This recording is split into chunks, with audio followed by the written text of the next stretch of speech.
Yeah, it went on. Is it recording? Yeah, we're good. Okay, so we are in class 25. We're on Daf Kaftet Amud Bet. So just to recap, last class, as far as the big sugya, so we're discussing the obligations of fathers towards their sons, and we've seen that there are 5 or 6 things that the father is obligated to do to his son, and women are exempt.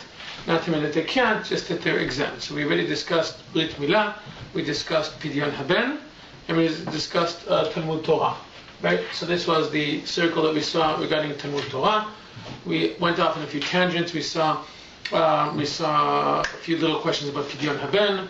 Now, who goes first? If the father has to do Pidyon, if the child needs, if the father needs to do Pidyon for himself, if he needs to do Pidyon for his own son, who goes first? We saw if a Pidyon Haben is based on the father or the mother, is it his child, the first child that he has, or the first child that she has? The answer is what? It goes by the mother, right? The fruit of the womb. So we saw a few small tangents, things a little off topic, and then we got to the question of who goes first? If only one, the father and the son, if only one of them is able to learn Torah, which one gets precedence? And we saw about that. We saw that the father is supposed to be first unless the son is especially bright. And then we saw that story, right? The dragon story. We saw a very, very, very strange midrash, a very strange story about a father who followed the halacha, and his son was not very bright, so he told him, okay, you stay home and I'll go learn. And then what we saw is, like, from a skill level, what I wanted to get out of there is to understand that sometimes in the Gemara stories, it's not a story to prove the opinion of the halacha, but many times it's a story that goes against and shows that even though halacha sometimes X, in reality sometimes it's Y. Sometimes, and that's what this story was kind of showing us, that even though Rav Acha was following the halacha of his son wasn't bright, so he told him, you stay home and I'll go learn. We see in practicality it didn't work out very well, and Abaye seems to be against that approach. That's what we did last time. Yeah. You want to say something? No. Okay. Okay. So that's what we did last time, and now we're going to start a small, very small, new sugya. And if we're looking on Kaftet Amud Bet, we're looking at. If you go, let's see, 1, 2, 3, 4, 5, 6, 7, 8, 9, 10, 11 rows from the bottom. Okay, 11 rows from the bottom, you see a Tanu Abanan. Okay? Yeah. You guys see it? Mm-hmm. Okay, so there's very little structure here. Just a second. That is here. Tanu Abanan, Tafresh. Okay, so we got that. And that, and that. So there's very little structure in this sugya. So we're going to do that together. And this sugya is going to be one which is a little more content-based and a little bit less skill-based. It's a really, really interesting. It's getting us into really, really interesting discussions for the next 2-3 classes about what the halacha thinks of the appropriate age of marriage is, the relationship between marriage and Talmud Torah. Someone that's going to be in Kollel, you're allowed to learn full time, you're not allowed to learn full time. The appropriate age for marriage back then, and there's going to be it's actually really, really cool stuff. So it's much more content based and less skill based, which means it's more interesting, but we don't gain as much skill, but it's more fun. Okay, so we're just going to do the skill, just to show you the parameters of where we're talking about. So it's from Tanu Abanan until you see the colon, you see the Nekudotaim, it's like 3 rows down. Yes. Halan vehalahu. That's it. Okay, that's what we're doing today.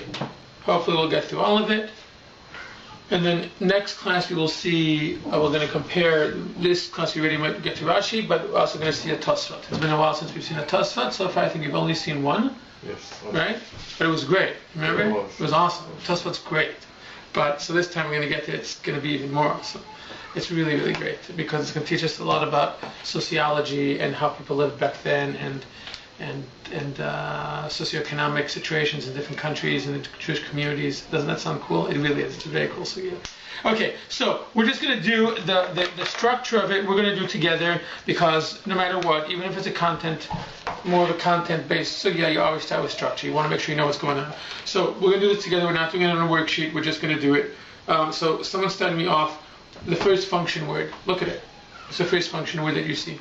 Tan Rabbanan. Excellent. Tan Rabbanan. Okay, so Tan Rabbanan,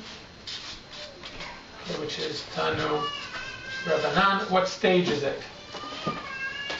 What stage? From the 7 stages. Statement. Statement. How do you know that? It's saying. This is what they said. Yes, it's saying. The rabbis taught us. It's not coming as an addition. It's a beginning. It's the beginning of a. Okay, so that's a memra. If it had a prefix, de tanu rabbanan, ha tanu rabbanan, ke tanu rabbanan, that means it's a continuation of something. De tanu rabbanan would be a raya, proof, as the rabbis taught. Ha tanu rabbanan would be a kushya. Isn't it true that they taught? Okay, but without any prefix, tanu rabbanan is just like someone got up in the Bebesh and said, the rabbis taught, and he just gave a quote. Okay, that's it. Now, how are we going to find the next function word? What are we going to... No, wait, before you look. How are we going to find it? What are we going to look for? Tanu Rabbanan is what starts with the Tanu Rabbanan? What is about to be brought? Shaila.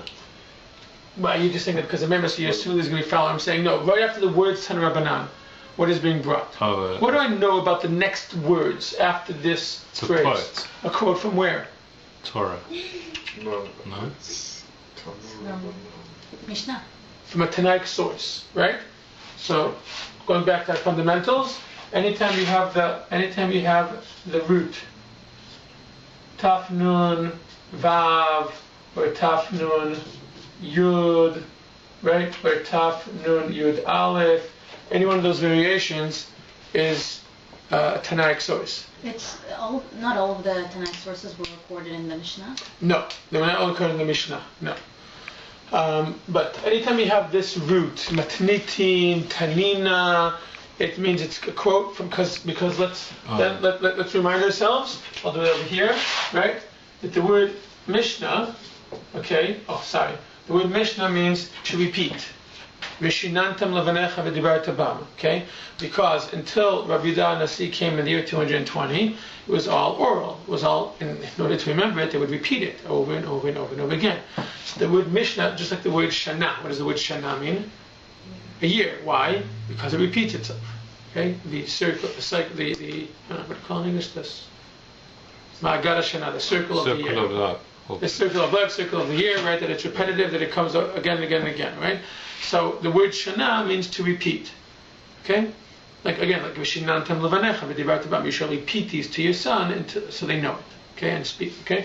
So the word Mishnah is those things that were and in Aramaic, the shin turns into a taf.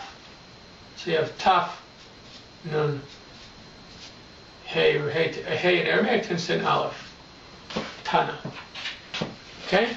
So Tanu Rabbanan is taught the rabbis from the era of the time of the Mishnah, Braita, that whole era.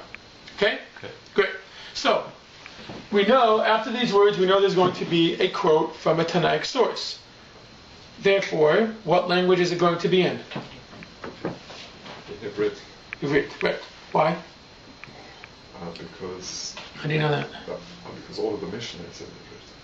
Why? How do you know that? Because it was. What? I think I just know that. But No, there's a reason you know it. It was written in Israel. Because it's written in Israel. Right? It was written in Israel in an era where Hebrew was still spoken. Therefore, the language that they said that they learned Torah in was, right? So, 98% of the time, you can find the end of a quote of a Tanakh source simply by trying to find where the Aramaic begins. How do you know where the Aramaic begins? You got to get a feel for it. There are certain tells that make it likely that it's Aramaic. So let's look for the end of the Bartek. And after the quote comes, something's going to be done with the quote. Someone's going to comment on the quote. Someone's going to attack the quote. Someone's going to question the quote. Someone's going to prove the quote. And after the quote finishes, something's going to happen. So let's take guesses. So I would say Yisa. The abbreviation, V'achav. Achav. What? Okay, Right. Well, that's only. So you have on your sheet. I've opened up the. Right. I have the. So you're saying, that's hard to tell because it's an abbreviation, so you don't know what actually is. That's not an actual word. Would they abbreviate a quote even from the Tanakh? That's the editors. The editors could have done that. That's not. It wasn't said as an abbreviation. Okay. But if you look at, I've opened up the abbreviation for you. It says ve'achar kach, which means afterwards. Okay.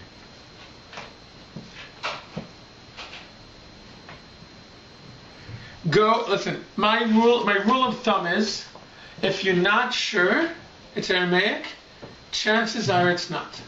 So go until you find something which you are 100% sure is Aramaic.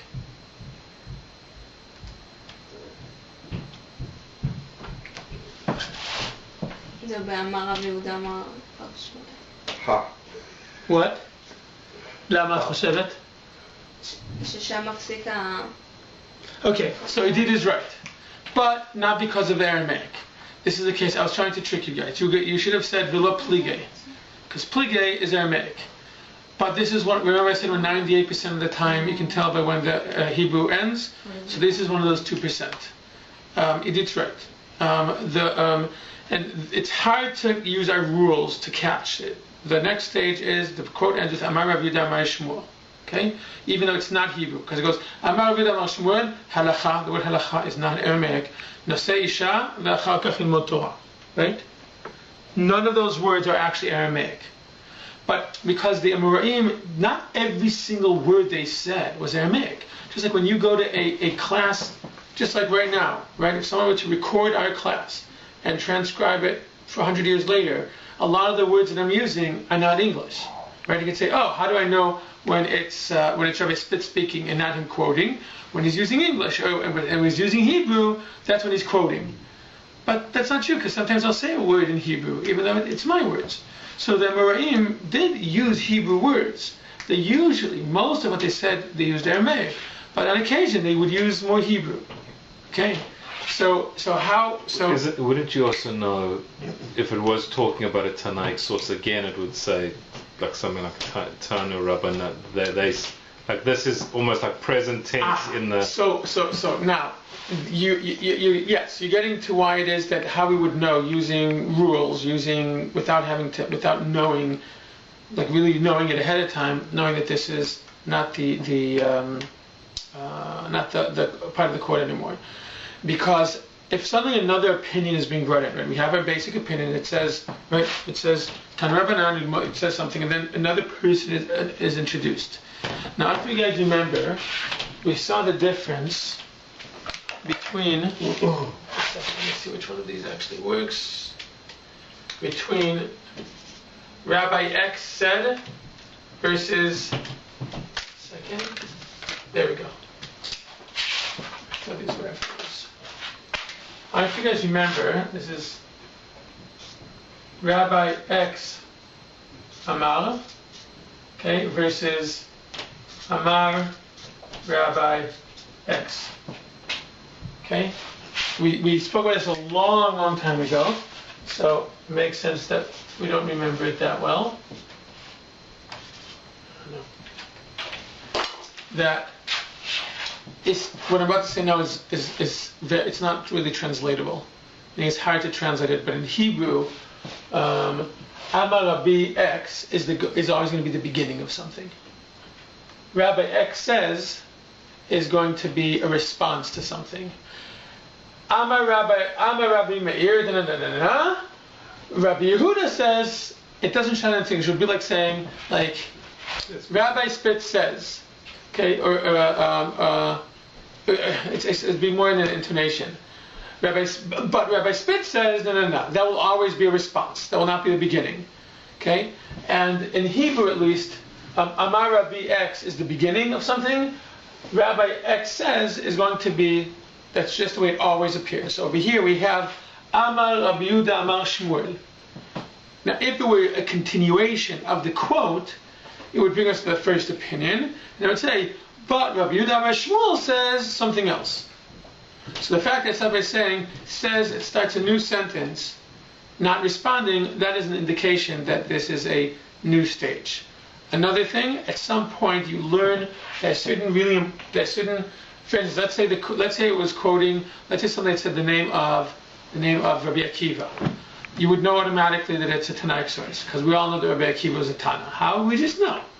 Okay? And there are certain Amoraim that are very, very famous. Shmuel is an Amora. From this point on, whenever you see the name of Shmuel, you know that it's an Amoraic source. Why? Because we just happen to know that Shmuel is an Amora. Okay? But this is one of those 2% where it's not using the language. Okay?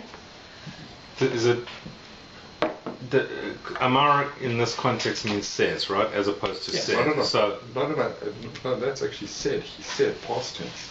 Amar is he but said. so is Amar? Ooh, that's a good way to make the distinction. So that's how I do it. And Excellent way to make the distinction. yes, now Omer is actually says, which is actually present tense, isn't it? Right, which would be part of the quote. Which Would be part of the quote, would be the response. Rabbi so-and-so says, I just told you what he says, and I'm telling you what he says. Because I'm quoting it. And so the quote itself is in the present. But doesn't that also tell you it's in? So my question is, in the time of the Amoraim, would they quote in the present? So would that be an indication they're quoting in the? It sounds like it's in the present versus if they were talking about a quote from the Tanakh. That if they're actually quoting it, they would quote it as it was originally said. Because it's a quote. You don't change the quote. It'd be like saying. no, but would it say Tanu Rabbanan is the rabbi said, right? Yes. So and then there was there, starts the it quote. goes to a different period when they said it versus Amar. But then it's open brackets, and that quote would be like saying, I'm going to quote a pasuk. I don't change the tense of the pasuk. I quote the pasuk as is. But you're saying someone says. If I said 100 years ago, Ivor said something, versus Ivor says, that tells me that we're in the present. Ivor is it's right now. So the quote is not touched. Okay. Okay. So we got to get this. Actually, this is the part I'm going to breeze to. Okay. Just because I won't learn a Gemara without doing structure. So we have our Memra, and then we have Amar Rabbi Yehuda Amar Shmuel, and then he says something. We're not learning it what exactly he's saying. We'll do that soon. Structure-wise, what stage does this sound like? Go with your gut on it. Memra. Memra. As Yeah. well. It's a Memra. Amar Rabbi, whatever. Okay? It's a Memra. So you've got two Memras. Yeah. You have someone quoting the Mishnah, and someone saying, we'll see soon, also saying something about it. Okay, next. Let's look for something that looks like a new stage. So we have Amar Rabbi Yehuda Amar Shmuel Halachana Seisha V'char Kach Ilmod Torah. Rabbi Yochanan Amar Chaim Betzavo V'yasok B'Torah. Rabbi Yochanan Amar. Very good. Okay.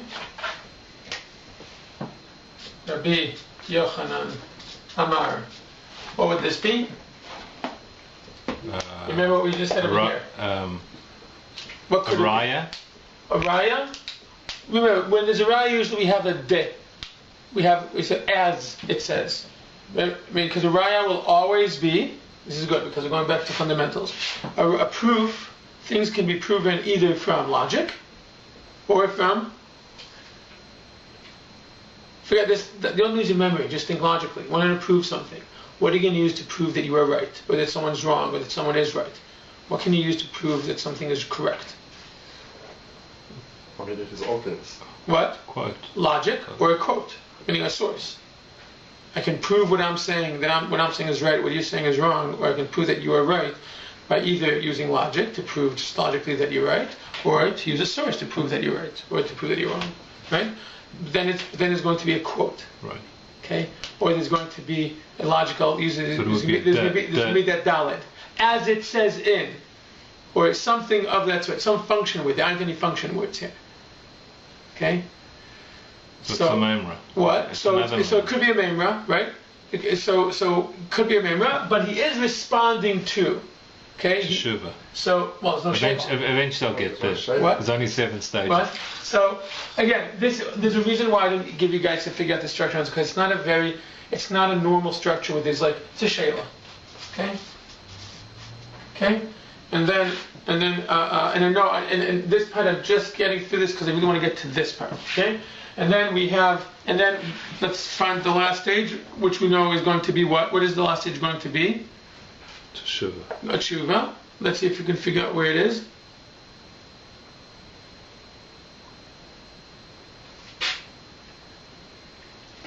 Anything stand out?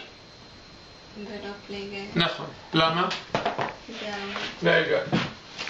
Velo plige. Why? It's Aramaic. I don't know what it means yet, but I know something just happened here. It's finally switched from Hebrew to Aramaic. This sensitivity is something that always has to be accompanying us to the language. Just like a quote. You see a quote, the first thing you do is, where's this quote from? Is it a Torah source? Is it a Tanakh source? Or is it a Amharic source? That's the first thing you do. And you look for where does the quote begin, where does it end.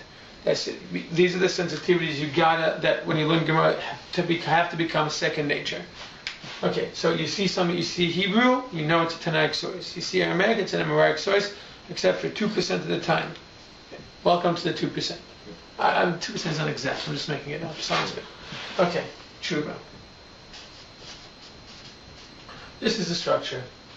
Memra, shayla, tshuva. As simple as you can possibly get. And now, and that's it. Now we've done our structure, and now Haruta, go ahead.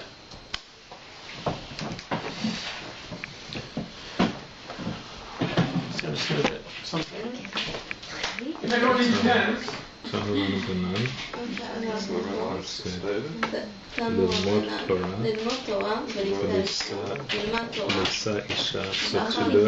Now, again, use the questions to guide you through the learning. Okay, so maybe take a look at it first on your own, and then use the questions. The questions will guide you through the learning.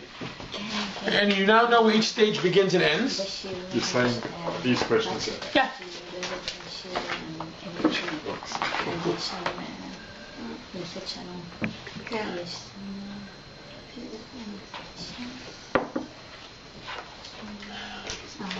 So that is the Talmud. I think we said that it ends at Pligah. We kind of answered one already. So. Yeah. What is the Talmud, the brighter presence of the definitive decision? Maybe the brighter is just before Amar.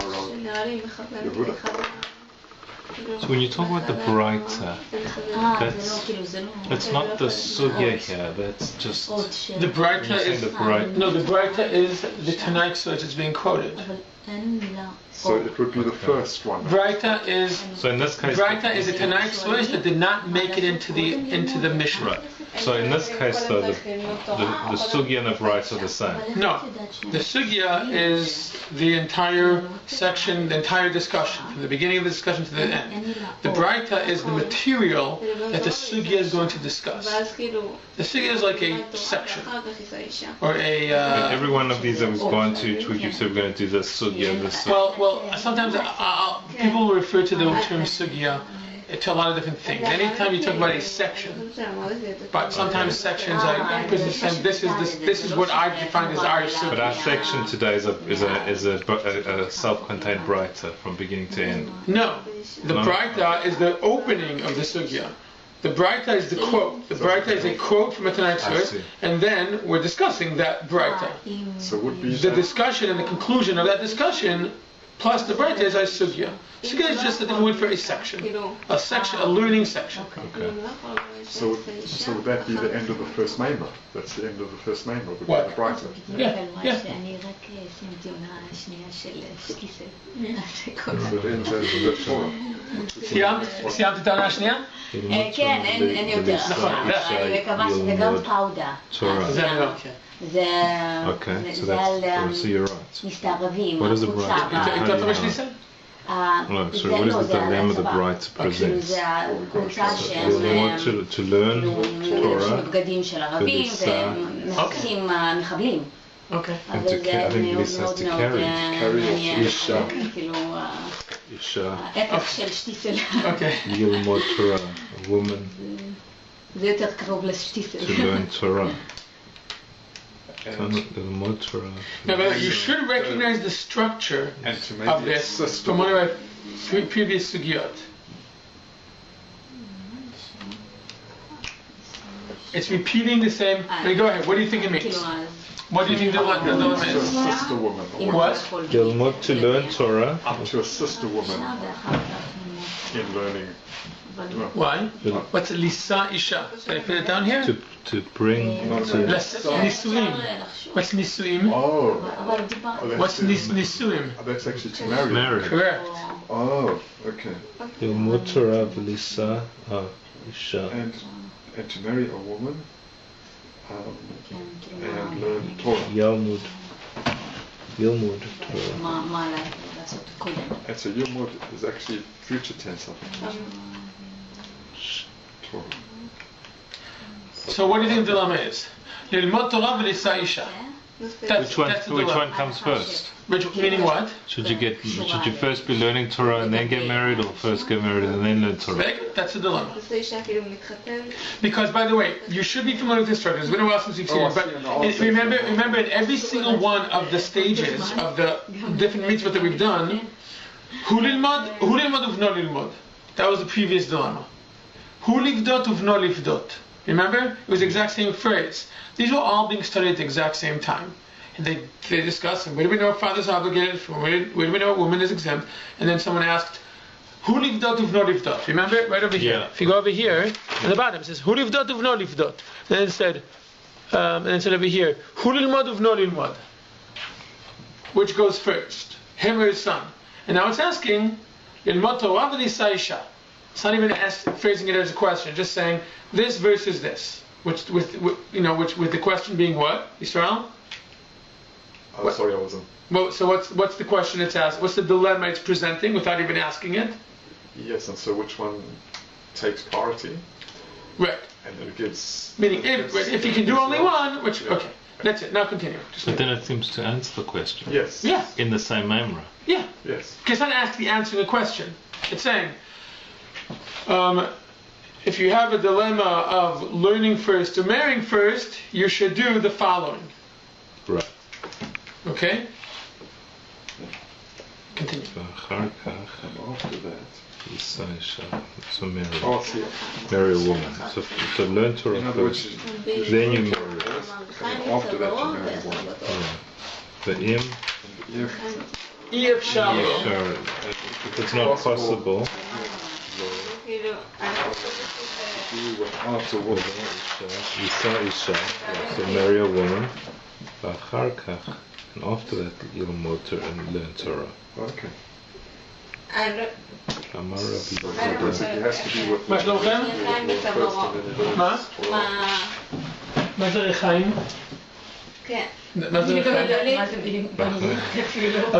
מה זה רחיים? זה Yes, it does give it. זה שיש מטריקים? And so נכון. yeah, it does actually give it. נקרא לזה שיש אבן גדולה כזאתי, כן. ויש עוד אבן אחת גדולה שמסתובבת וזה קוטש, זה Well, I think it טוחן actually does. It says you זיתים או חיטים. no, it says, Like, you should, but then if you can't, נכון, do it's the like opposite. there's a thing like this, ואז יש על זה עוד כזה מאבן, and It it's doesn't, turned. no, the brighter just ended. דונקי עם איזה חמור או משהו כזה, או It said, ביד, well, do the one, if you can't, then do the other one. רחיים Do the בצווארו, reverse. ויעסוק בתורה. Didn't give it the מי אומר את הביטוי הזה? It didn't give רבי it יוחנן the אומר את הביטוי הזה, position. נכון? because it actually Thanks. doesn't. אז רבי יוחנן אומר את זה. למה? מה אמר רב יהודה אמר שמואל אמר? מה רב יהודה אמר שמואל אמר? הלכה. נושא, הלכה. אז רבי יוחנן מגיב אליו, נכון? כי זה לא אמר רבי יוחנן. רבי יוחנן אמר, וחיים בצווארו ויעסוק בתורה. רבי יהודה אמר שמואל אומר, כל יום צריך להתחתן ואז ללמוד. הוא אומר את זה בתור הלכה, הוא פוסק, הלכה. לפני שאנחנו הולכים לתורה. עכשיו, מדובר פה, by the way, just guys listen up, it's important. Obviously the dilemma here is, the assumption is that we're talking here about, we're not talking about here someone learning for an hour. So we're not talking about here someone going to minyan and learning for an hour. We're talking about someone who's going to learn full time. That's what we're talking about. Otherwise, there's no dilemma. It's talking about someone coming at night to get right, you were at work today, you were at work today, you were at work today, you were at work today, and you're all here learning Torah. So in your cases, it doesn't conflict. But over here, it's talking about a situation where it would conflict. Just like the previous sugya, when we talked about him to learn and his son to learn. So we first asked, well, why can't they both learn? It's talking about full-time learning. It's talking about kollel. It's talking about someone who's devoting his entire time to learning. Okay, so, sorry, just want to clarify that.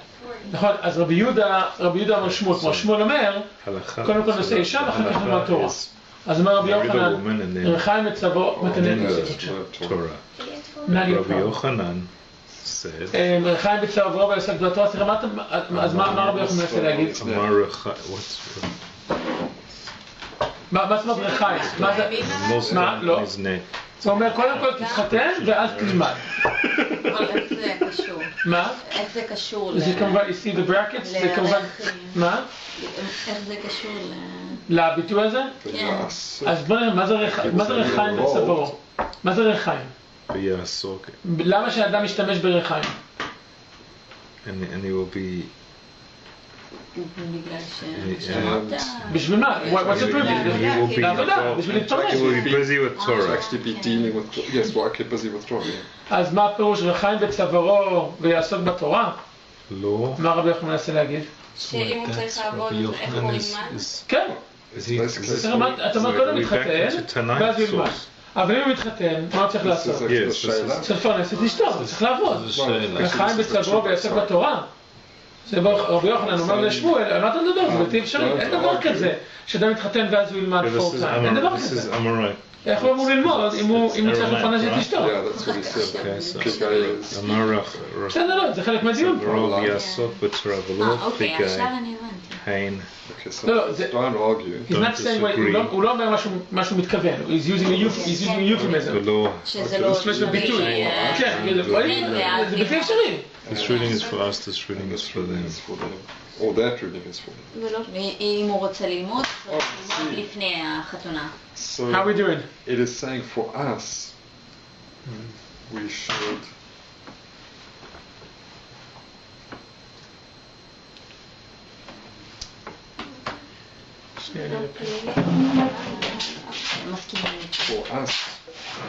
learn Torah first and then marry, and for them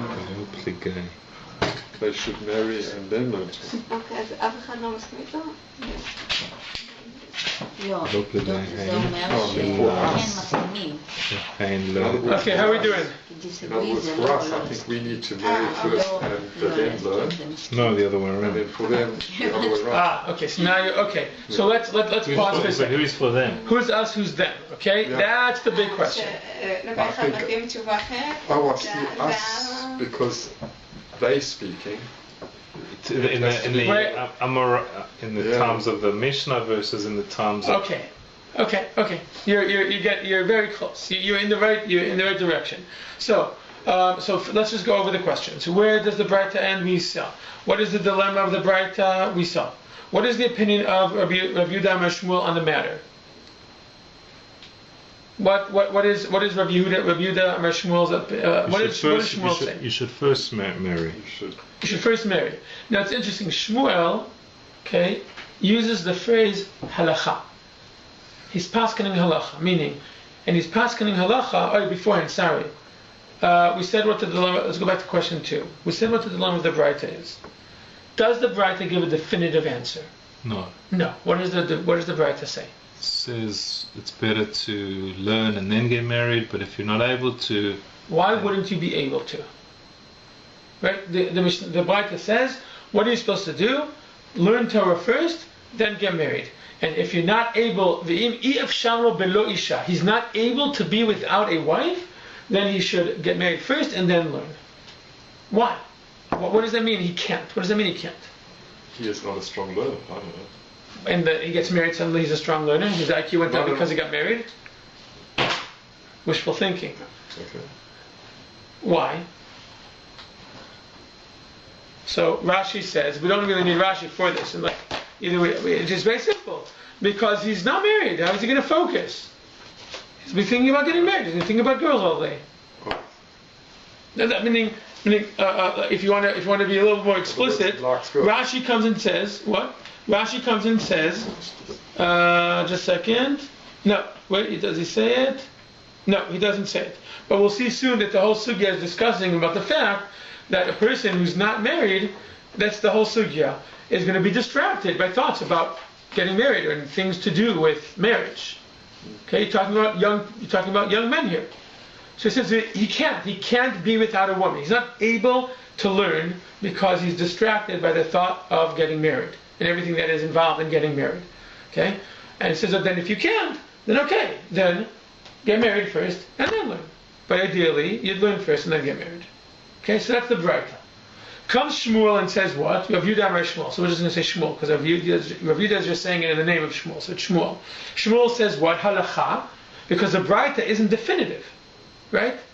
The Braita leaves room for for people to make their own decision. Well, who decides what is possible, not possible without a woman? So Shmuel doesn't leave it open. Halacha what? You should marry. Get married, then learn. Okay? Is Rabbi Yochanan responding to the... Wait, before that. Another question. What do we think about Shmuel paskening halacha the way he did? Anyone ever have a problem with that? He's sort of making it up on his own. Well, not completely making it up, because the Braita did say if a person's not able to be without a wife, meaning he's not able to learn while he's unmarried, then get married first. But the ideal that the Braita presents is what? The ideal is the opposite. Is to first learn. Right. Comes Shmuel, and this is a Braita. Comes Shmuel, who is what? In Amorite. In Amora, and he says halacha is first get married. Anyone here have a problem with that? Someone here should have a problem with that. You should all have a problem with that. Yeah, he's not following the... He doesn't. What's the basis for him to make that? He seems to be contradicting the Mishnah, the Braita. The Braita said the ideal is first learn. Says Shmuel, first get married. Excuse me? Now you could come and say, well, maybe Shmuel thinks that everyone is not able to learn without. Could be said, but there is a little problem. So Rabbi Yochanan immediately attacks, either questions or attacks Shmuel, says the following. Right? So is Rabbi Yochanan responding to the Braita or to Rabbi Yehuda Amar Shmuel? Who is he responding to? Is Rabbi Yochanan responding to the Braita itself, or is he responding to Rabbi Yehuda Amar Shmuel? He's responding to Shmuel. Says, how can you say that? Says, and what is Rabbi Yochanan saying?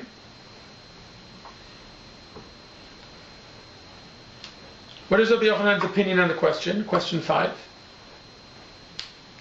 What is Rabbi Yochanan's opinion on the question? I think he's saying that it's actually too much to have both. Meaning what? So, what's Rav? He's saying he doesn't disagree with Rav Shmuel. Why not? Let's analyze the phrase. Chaim. What is the Chaim? A millstone. So a millstone, he's using like a what do you got? He's using like almost a mashal. You have dragging you down? Is that? Yes. But what's a millstone? It's not just that it's heavy. What is a millstone used for? A millstone is that large rock that you see in ancient places, like that had this thing that grinds the wheat or grinds the the olives, or whatever. So it's something very heavy. But what is the purpose of a millstone? It breaks something down, it crushes it. What is the ultimate purpose of using a millstone? Why do people do it? Yes. Refines it. Work. Okay. So they can make money. So you have a millstone, it's almost like it's saying the old ball and chain. But it's saying here, meaning a mill, meaning he says, how can you say a person should get married first? A millstone is on your neck and you'll be able to learn Torah. Will you actually be able to learn Torah once you're married? You'll be able to learn full time? Of course you won't. Why won't you be able to learn full time? Because you have to work. So that's the phrase he uses. A millstone is upon his neck and he's going to learn Torah. Now, the question I asked there, is Rabbi Yochanan responding to that's not a tshuva. Then it's a it's a shela or a kushya. Yeah. Right. It's a shela or a kushya. No, we said it's a tshuva. No. Rabbi Yochanan it's a shela. Oh. The truth is, I'll accept it. I'll say this is a kushya. I'm going to change this to a kushya. Kushya. And if I change this to a kushya, what do I need to do to this? Come on! If this changes to kushya, what do I do to this? Right. Teretz. Sorry. Yeah. Right? Okay. Why? Because a kushya will be followed by either you're right. A kushya a lot of times will be followed by a proof. Not always, because sometimes a kushya includes the proof. A kushya will always be backed by either logic or a source. Right. So there's no source here, but there's logic, which is, are you crazy? That's the logic. That's the logic. It doesn't make sense. Meaning, a person will be able to learn Torah once he's married and has to work? I don't need to bring a proof to that. It's just logic. Of course you won't be able to learn full time when you have to provide for your family. And then comes our teirutz. Okay? So, as we said, how do we know, in question 4 is Rabbi Yochanan responding to the Braita to Rabbi Shmuel, to Shmuel. How do we know this? Because it says Rabbi Yochanan Amar. Okay, from a skill level, that's what we've done in this one. The Amar Rabbi versus Rabbi so and so said. Okay. How does the Gemara resolve the different opinions? Good, we have 8 minutes. You can actually do the Rashi. Okay. So we'll do this together. Okay, it's the first time we're doing.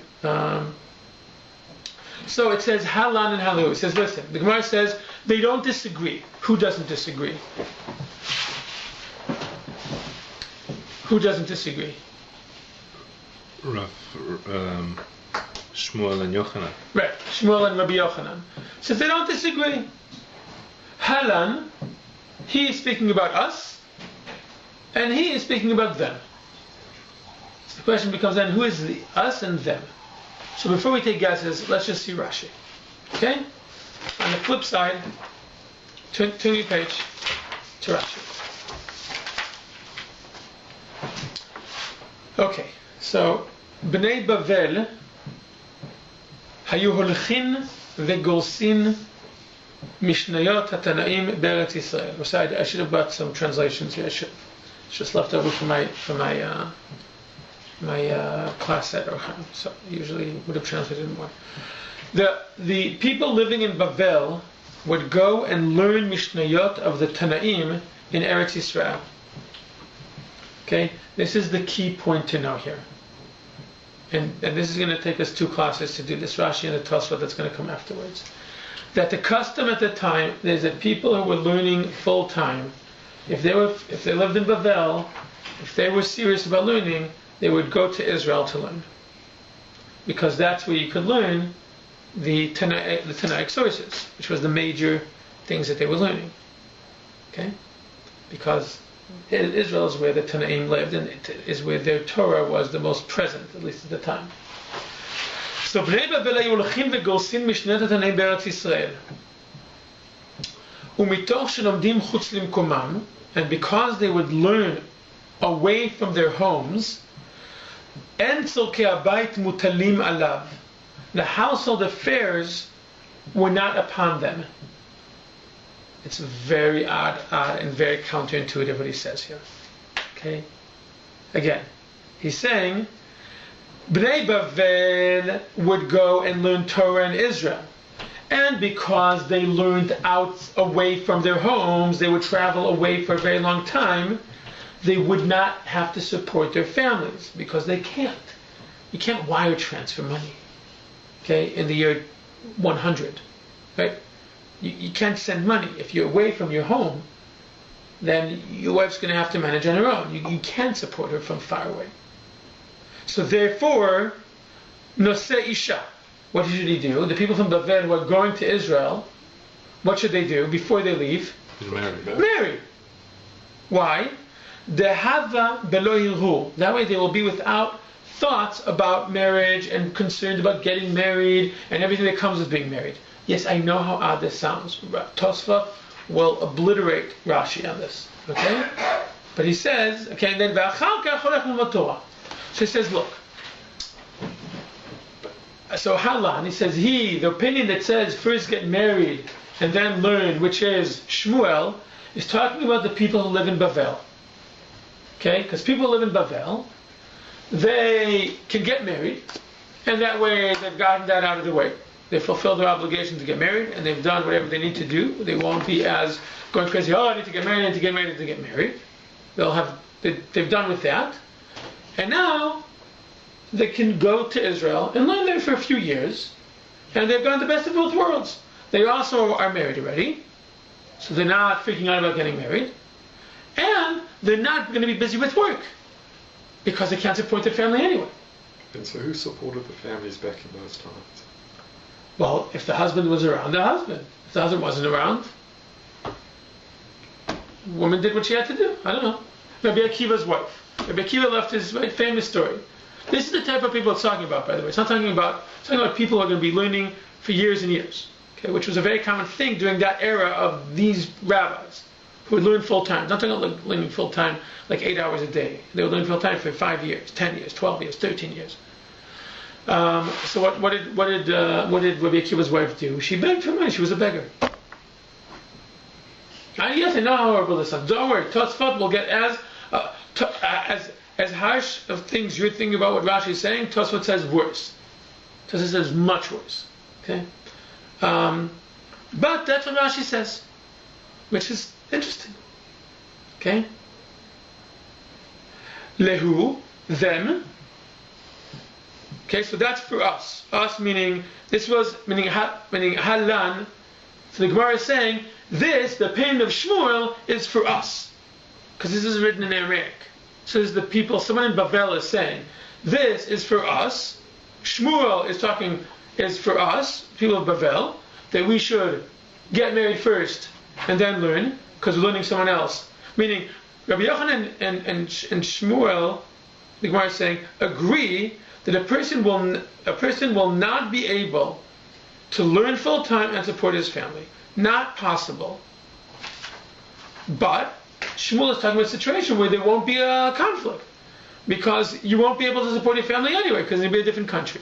So get married, fulfill your obligation to get married, and then go learn Torah. And don't worry about supporting your family. Why not? No point. Where's Rashi getting this from? Like, I mean, there isn't anything that supports what he's saying here. Other than the fact, no, that's not completely true. Sorry, I don't mean to. No. You're right that he doesn't bring proof, but Rashi has pretty good proof. Okay, his proof, if he wanted to bring proof, is that there are many stories in the Gemara about rabbis who left their wives for many, many years to go learn. It wasn't just Rabbi Akiva. There were many others who left for Rabbi Hanina ben Chachinai, Rabbi Shimon bar Yochai, Rabbi Ishmael, many Tanaim, yes. And many Amorim left their wives for years and years. Yes, but what we learned earlier over here is that a man has to provide clothing, conjugal rights, and I think meat, is it, or something? What? Okay. I think there's 3 things when you get married, isn't it? Yes. Yes, so are they completely ignoring that and just taking off to learn? So excellent question. So a woman has if a woman waives those rights, then he's not obligated to.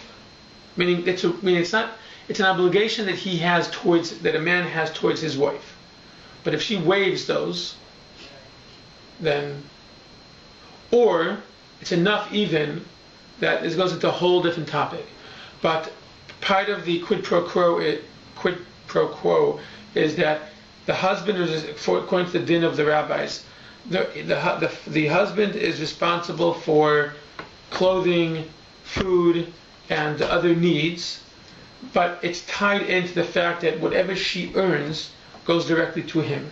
If a woman comes and says, according to it's in Kiddushin, says, whatever money I earn, I want to keep, she's allowed to do that.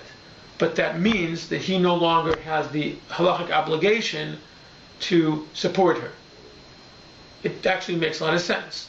I'm supporting you, so whatever income you have, if you are working, goes to me.